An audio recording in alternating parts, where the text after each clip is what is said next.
Ghana's Finance Minister Ken Ofori-Atta and Central Bank Governor Dr. Ernest Addison are accelerating their efforts to get bilateral creditors to agree on the terms for a debt relief. The agreement with the creditors is key in getting Ghana to secure the second tranche of $600 million from the $3 billion bailout package. Their efforts are being backed by the IMF chief, Kristalina Georgieva herself, who met with them in Morocco on Tuesday, where the 2023 annual IMF and World Bank meetings are currently ongoing. My colleague Vivian Kai Luko is attending the meetings and has more from Marrakesh.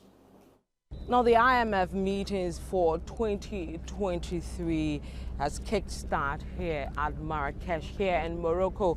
It's going to take about 7 days for hundreds of participants from across the world, member countries, to take part in these meetings, from governors, from finance ministers, CSOs, and all those who matter around issues of the economy, climate change, and what have you. For Ghana, its key areas of interest are strengthening its road to recovery as it battles the many challenges confronting its middle-income economy, including high debt levels, exchange rate volatility, and inflation, among others, as it makes its appearance here in Marrakesh in Morocco.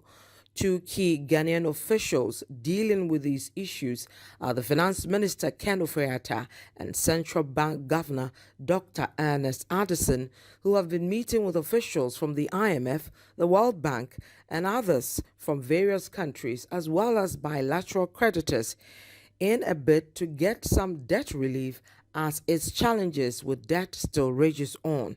The two officials' moves to accelerate efforts aimed at getting debt relief from bilateral creditors are being backed by the IMF boss herself, who urged creditors on Tuesday to approve the terms for Ghana to have access to the second tranche of the IMF bailout package.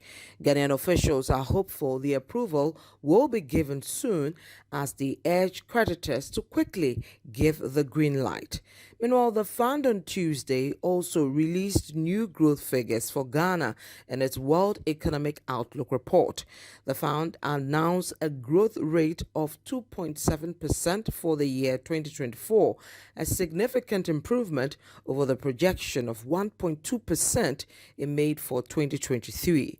In contrast, the IMF had projected a higher growth rate of 3.1% for 2022. Now, Ghana, like many other sub-Saharan countries, have faced a series of economic challenges, including high debt levels, among others. Now, these challenges have put considerable strain on the country's financial and economic landscape.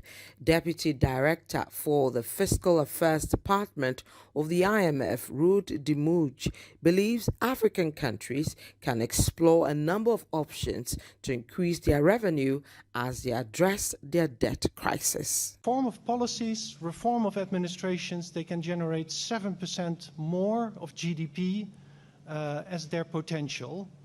And in addition to that, if they would also be able to change their institutions, so the quality of the state capacity, if low-income countries could move to the average level of emerging markets, they could generate another 2%. So we arrive at a revenue potential of all these reforms that could generate 9% of GDP in revenue. Reporting from Marrakesh here in Morocco, my name is Vivian Kai Luko, bringing you all you need to know around the IMF World Bank meetings for 2023.